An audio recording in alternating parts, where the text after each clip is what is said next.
بسم اللہ الرحمن الرحیم۔ السلام علیکم۔ ایک دن حضرت ادھم کا بخارا کی باغات کی طرف سے گزر ہوا۔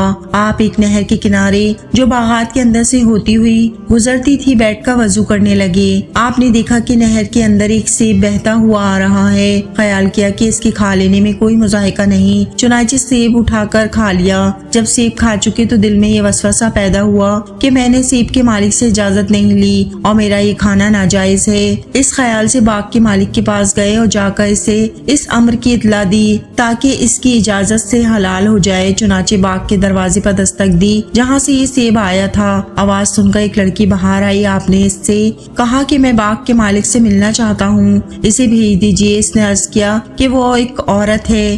آپ نے فرمایا کہ اچھا اس سے پوچھو کہ میں خود حاضر ہو جاؤں۔ چنانچہ اجازت مل گئی اور آپ اس خاتون کے پاس تشریف لے گئے اور سارا واقعہ اس کو سنایا۔ عورت نے جواب دیا کہ باغ کا نصف حصہ میرا ہے اور نصف حصہ سلطان کا ہے۔ میں نے اپنے حصے کا سیب معاف کر دیا اور سلطان یہاں نہیں ہے، بلخ تشریف لے گئے ہیں جو بخارا سے 10 دن کی مسافت پر ہے۔ چنانچہ اس نے اپنا سیب کا نصف حصہ تو آپ کو معاف کر دیا، اب باقی رہا دوسرا نصف حصہ، اب اسے معاف کروانے کے لیے بلخ تشریف لے گئے۔ جب وہاں پہنچے تو بادشاہ کی سواری جلوس کے ساتھ جا رہی تھی۔ اسی حالت میں آپ نے سارے واقعے کی بادشاہ کو خبر دی اور نصف حصہ سیب کے معاف کرانے پر طالب ہوئے۔ بادشاہ نے فرمایا اس وقت تو میں کچھ نہیں کہتا، کل میرے پاس تشریف لے آئیں، میں اس وقت کچھ کہہ دوں گا۔ بادشاہ کی ایک نہایت ہی خوبصورت حسین و جمیل بیٹی تھی اور بہت سے شہزادوں کی طرف سے پیغام نکاح اس کے لیے آ چکے تھے، لیکن اس شہزادی کا باپ یعنی بادشاہ انکار کر دیا کرتا تھا کیونکہ بیٹی عبادت گزار اور نیک کاروں کو بہت پسند کرتی تھی۔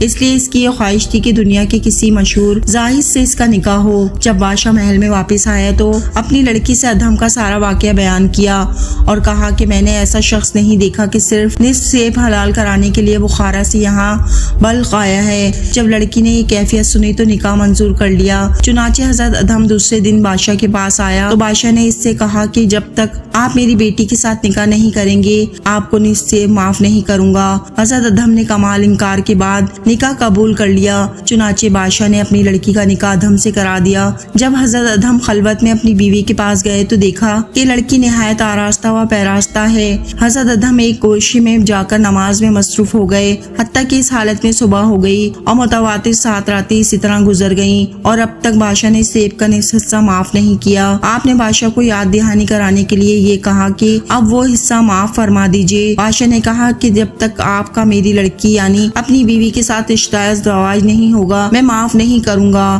اور حضرت ادھم اپنی بیوی کے پاس گئے۔ اس کے بعد آپ نے غسل کیا اور نماز پڑھی، ایک چیخ ماری اور مصلی پر گر پڑے۔